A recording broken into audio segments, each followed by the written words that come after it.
Welcome back to part 2 of the fuse board install. We have got all the B10 breakers now, so we can get that all wrapped up. We can get all the fuse board second fixed, done and dusted, neatened up, looking all lovely. We can get the heating cables in, we can get it tested, all the dead tests, potentially the live tests. We'll see how far it is on the field end, see how Bob gets on with the field end, and then we'll label it and then just go through the whole rest of the process. So sit back, relax and enjoy the video.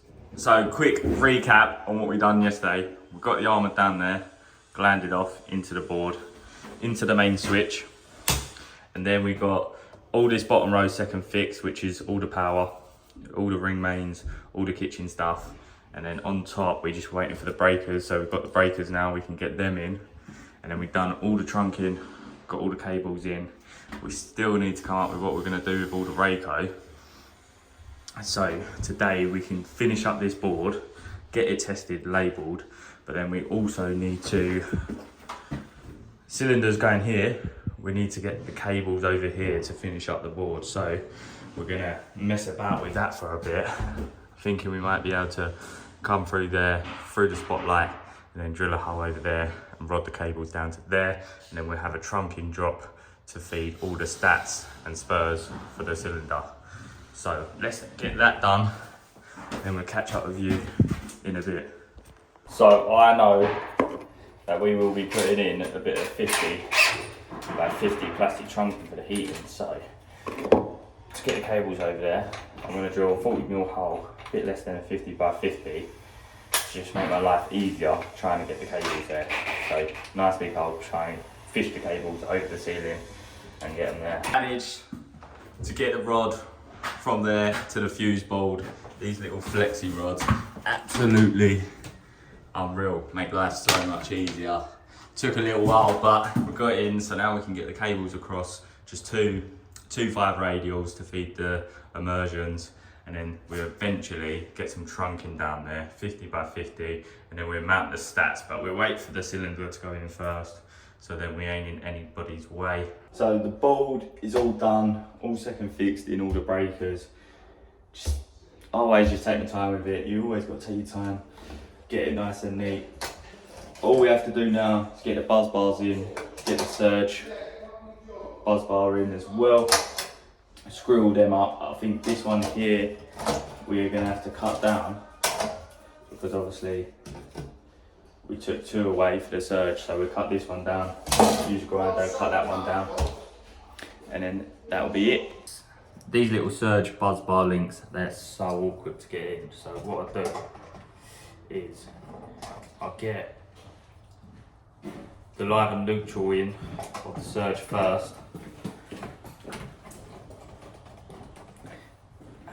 Because the other 2 terminals on the main switch, they've obviously got the main flexes going into them, so it just makes it so awkward to do.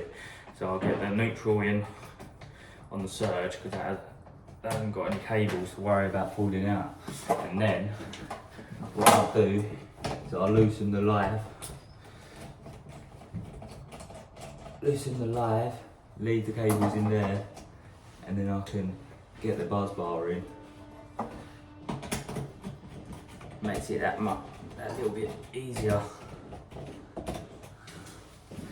Still a pain in the arse though. Oh. It goes straight in. Straight in. They're still in. Put that up there like that. Get the neutral one in as well. Like that. Lovely.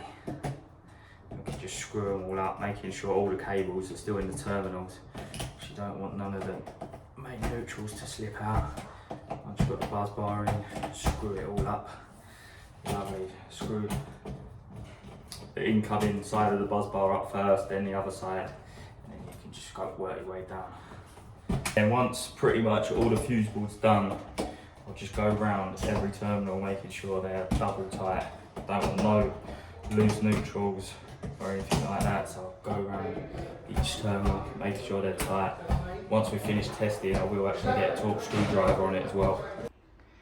Now we're just going to label all the breakers, take all these down, and we can label each individual breaker to what they correspond with on the list. I mean, you could use the Hager labels, but because we've got like rack 1, 2 and 3 that ain't on the Hager labels, we might as well keep it all the same and do individual labels off the Brother printer. So that's what we're going to do now.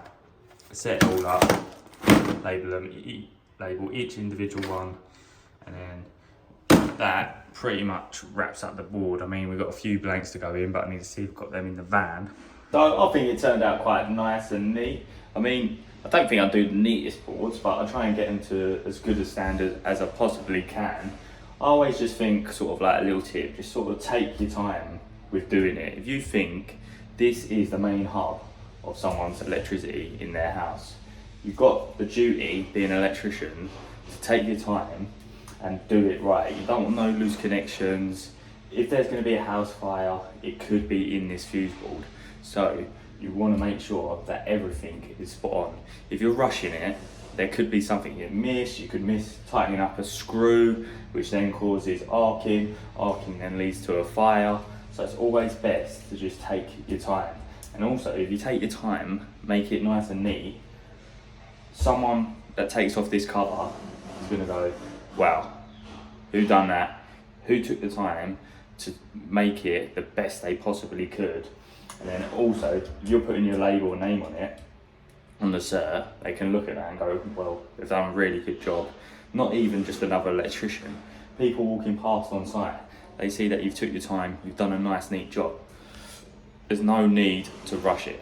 Board is all labelled, ready to go.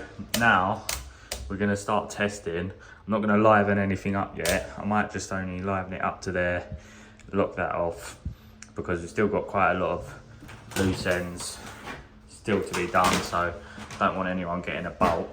So we're going to just go through their testings. We'll do our ring continuity testing, some R1, R2s for all the radials, and then obviously some IRs as well. So let's take you through that and get that. So we're just going to grab our tester, set the tester to the continuity setting, the ohms reading, and then all we want to do is just make sure we null the leads. Make sure they are set to 0. We just do that by putting the crocodile clips together, pressing test, and then it will null it to 0. So we're going through testing the rings, and currently on one of the ring circuits, I'm not getting nothing on anything. Live, neutral, CPC, not getting no rings at all. So we're gonna have to investigate that a little bit, see what happens. When it's usually like this, it just means that there's been a spur missed or something like that. So let's look into that. We've only found the problem to we've only found the solution to the problem. So the reason why we weren't getting the ring continuity on the heater circuit is because we still got 2 legs to put in the surface spur in this cupboard. So now hopefully that will solve it and we get the readings. So a couple Wagos, put them together, and then that should be the problem solved. We found them cables not connected to everything. It's always the way, isn't it? Like always the last thing you think of. We can now test the earths, get a reading, test the neutrals.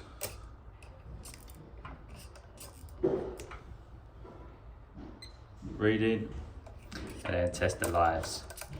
So now we know that is all connected, so that is all lovely, but that is literally the main reason why we do this ring continuity test, to make sure that all the connections are sound and we have a complete ring throughout.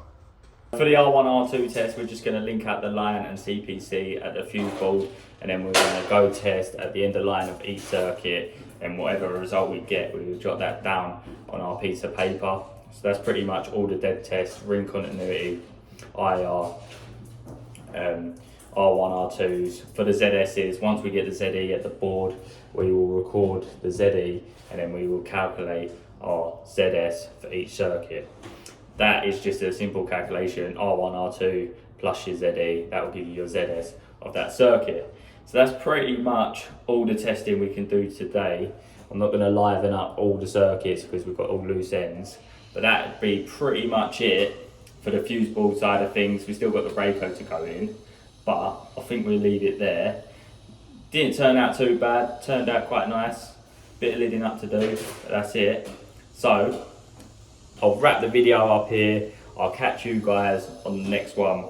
Make sure you stay grafting. I hope you like part 1 and part 2 of this fuse board installation. Make sure you subscribe, like and comment, and I will catch you on the next one.